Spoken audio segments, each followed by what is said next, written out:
Hi everyone, my name is Lizzie Hutchins, and today I'll be presenting a systematic review by Zhang and colleagues, published in Frontiers in Aging in 2024. The study looks at how effective hearing rehabilitation programs are in helping older adults manage presbycusis, or age-related hearing loss, and this is an increasingly important topic given our aging population and the growing evidence connecting hearing loss to cognitive decline. As many of you know, presbycusis is the most common sensory deficit in older adults, affecting about 66% of individuals over the age of 70. It develops gradually, making it hard for many people to notice at first, but its effects are significant. Untreated hearing loss has been associated with social withdrawal, depression, and even a 2 to 5-fold increased risk of dementia, according to recent studies. While hearing aids are commonly prescribed, they are often underused, either because of cost, stigma, or simply a difficulty to adapt to them.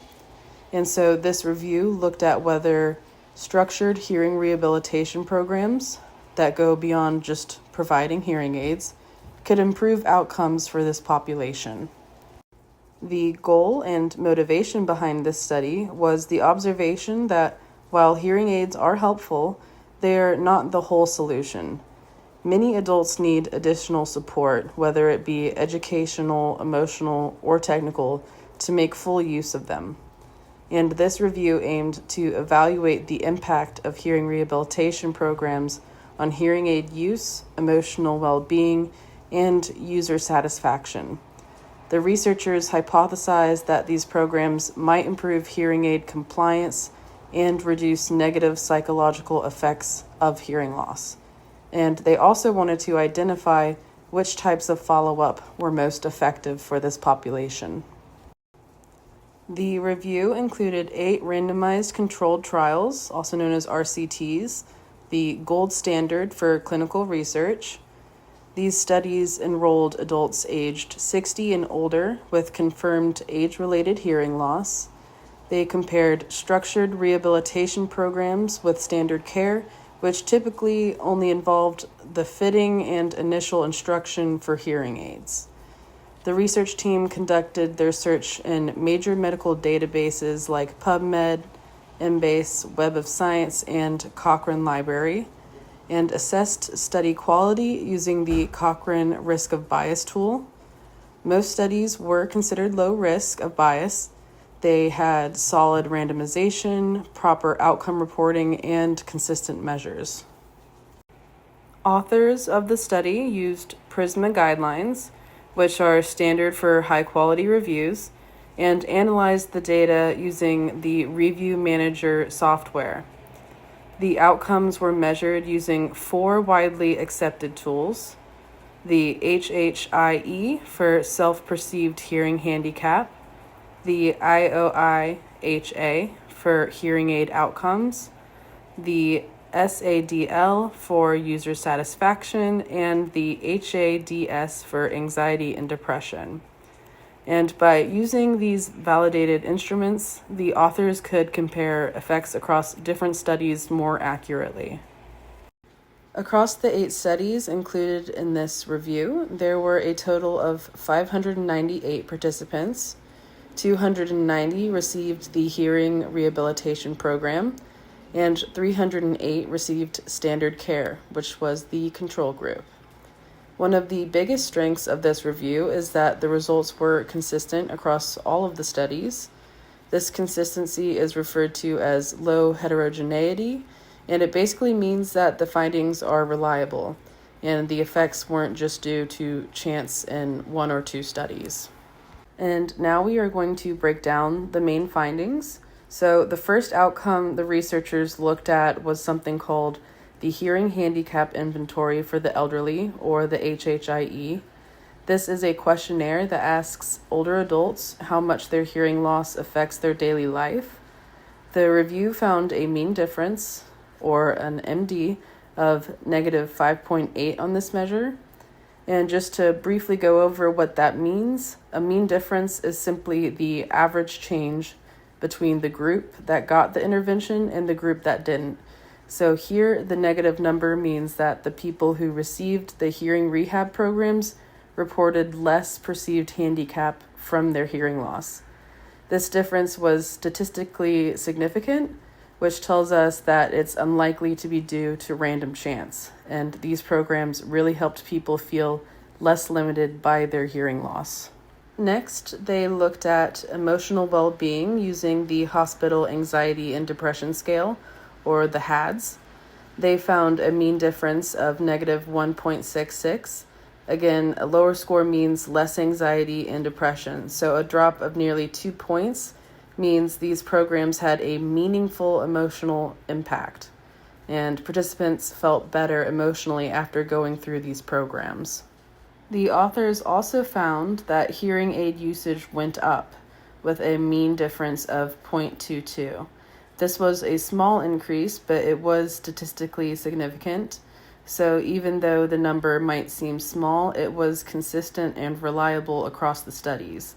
It shows that the programs helped people actually use their hearing aids more often, which is important since hearing aids are often underused.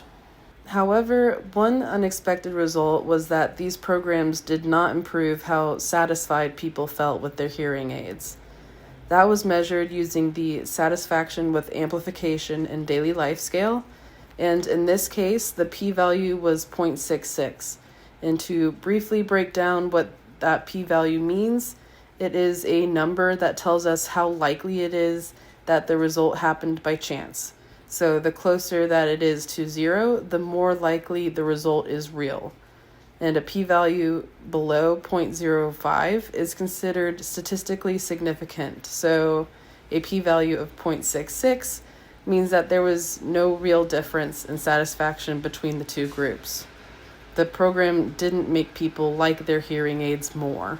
So a quick summary of these results and findings are that these programs helped people feel less burdened by hearing loss, reduced emotional stress, and led to more hearing aid use, but they didn't necessarily make users happier with the devices themselves. So the conclusions that we can draw from this study is that these programs do help. They improve how much hearing aids are actually used, and they reduce emotional strain.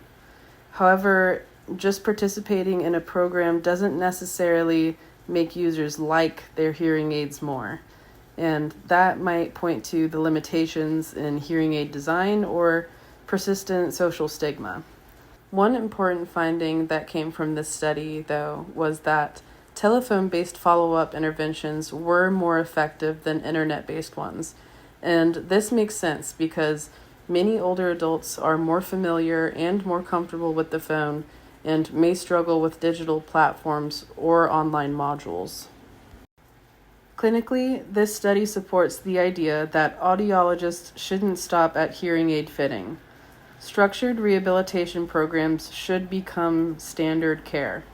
These programs can include regular follow-ups, auditory training, group support, or personalized counseling.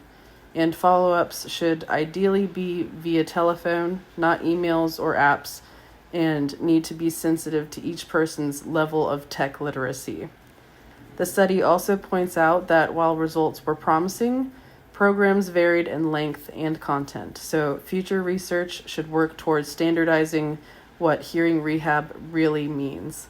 Larger trials are needed, and with clearer protocols and longer-term follow-up to track sustained benefit.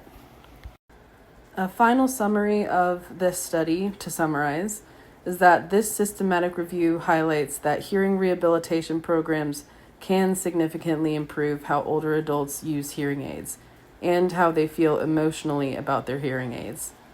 These results are reliable due to low study bias and consistent outcomes, and the main takeaway here is that hearing health care for older adults needs to be continuous, accessible, and personalized, not just a one-time appointment to fit a device.